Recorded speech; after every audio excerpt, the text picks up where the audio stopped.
Assalamu alaikum, bienvenue à tous, j'espère que vous allez bien et également que Kulchi Labas. Aujourd'hui nous avons rendez-vous avec plusieurs islamophobes qui pensent avoir trouvé certaines preuves comme quoi Muhammad alayhi salatu wassalam est un faux prophète. Regardons. Muhammad married the divorced wife of his own adopted son. And you might say, well, kind of weird, but how would that show he's not a prophet? Effectivement, c'est un peu bizarre ce que tu nous dis, donc si tu pouvais développer un petit peu plus. Divorced wife of his own adopted son after he caused the divorce,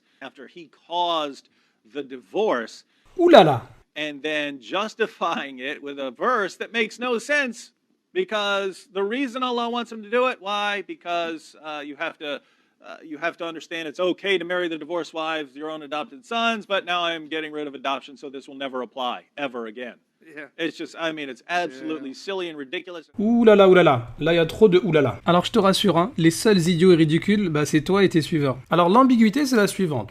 Ils prétendent que le prophète alayhi salatu wassalam se serait rendu chez Zayd. Mais comme Zayd n'était pas là, c'est sa femme Zaynab qui aurait accueilli le prophète alayhi salatu wassalam. Et en la regardant, le prophète alayhi salatu wassalam, l'ayant trouvée belle, il aurait dit subhanallah et il serait rentré chez lui immédiatement. Alors cette histoire, on la trouve dans certains récits qui sont tous faibles. Aucune chaîne de transmission authentique. Mais les islamophobes, on connaît leur technique. Comme ils n'ont aucun argument, eh bien ils vont piocher dans nos sources faibles ou bien ils vont prendre quelques paroles par-ci par-là dans les tafsirs en cachant d'autres parties. Mais tout d'abord, regardons ce que dit le Coran. Sourate 33, on verra que la réputation en fait elle va se faire très très rapidement avec ces deux versets. Tout d'abord le verset 37. Quand tu disais à celui qu'Allah avait comblé de bienfaits, tout comme toi-même l'avais comblé.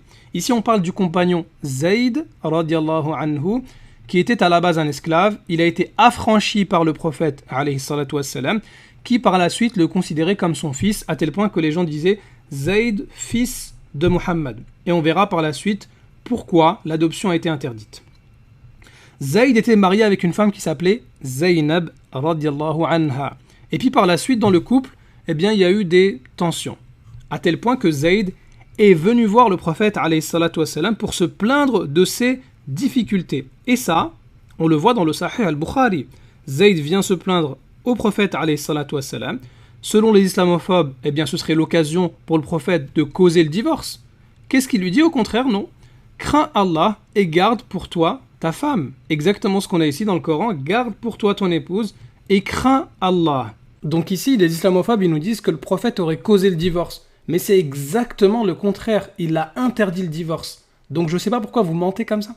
Maintenant, regardons le verset 36. De quoi parle le verset 36? Il n'appartient pas à un croyant ou à une croyante, une fois qu'Allah et son messager ont décidé d'une chose, d'avoir encore le choix dans leur façon d'agir. Vous savez, les islamophobes, ils vont piocher dans certains tafasirs, mais pas dans d'autres. Alors que ici, tous les tafasirs sont d'accord. Ce verset-là, il est descendu à propos du mariage de Zaynab et de Zayd. Ici, on a l'histoire du divorce de Zayd et de Zaynab, et du mariage du prophète alayhi salatu wassalam avec Zaynab, comme on va le voir. Mais là, c'est le mariage de Zayd et de Zaynab.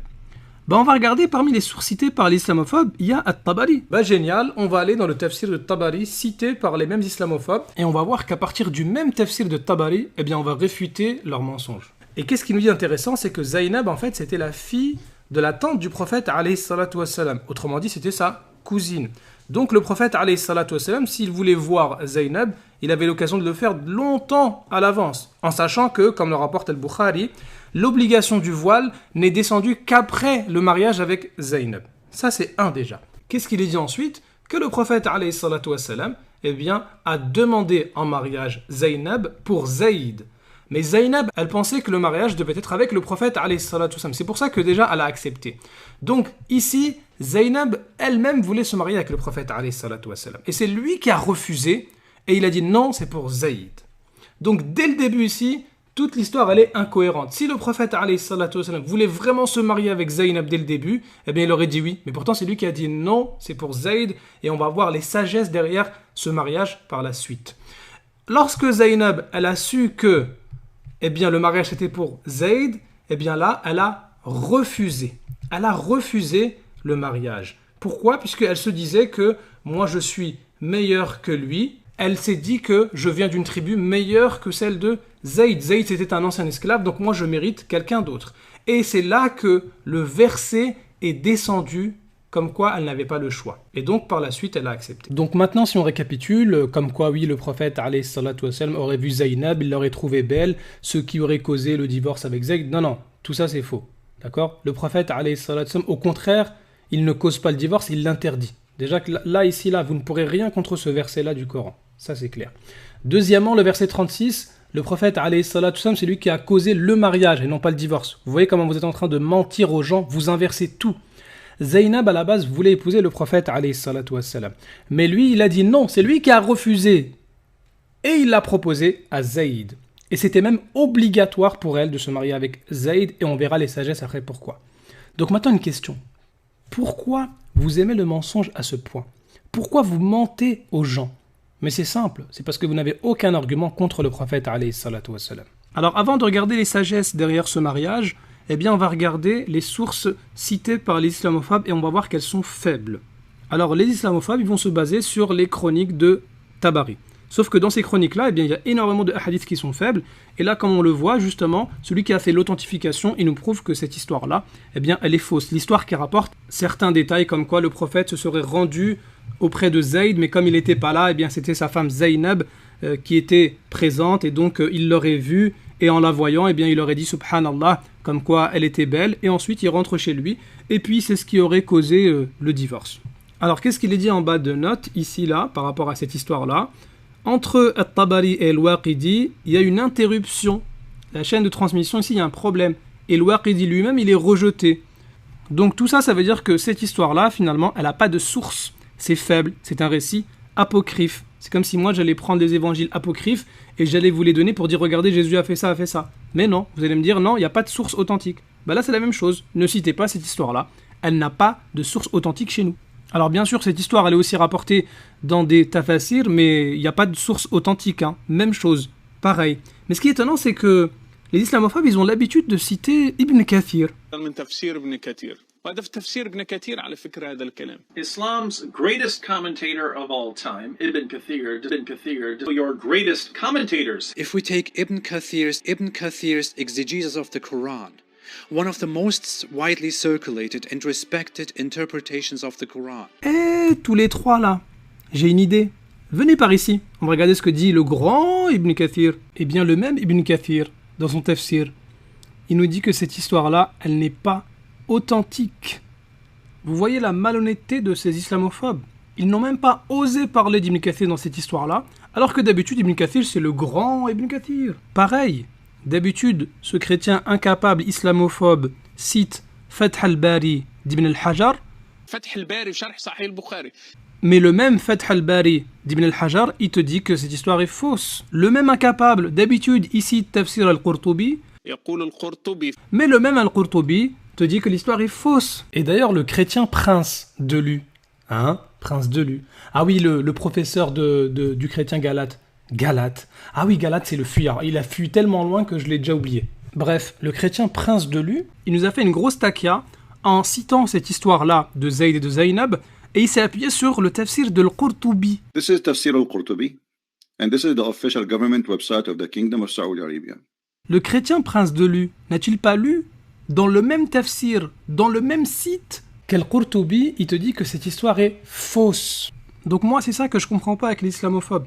Ils vont vous citer un tafsir qui va rapporter cette fausse histoire, mais le même auteur juste en bas, il te dit « ce que j'ai rapporté, c'est faux ».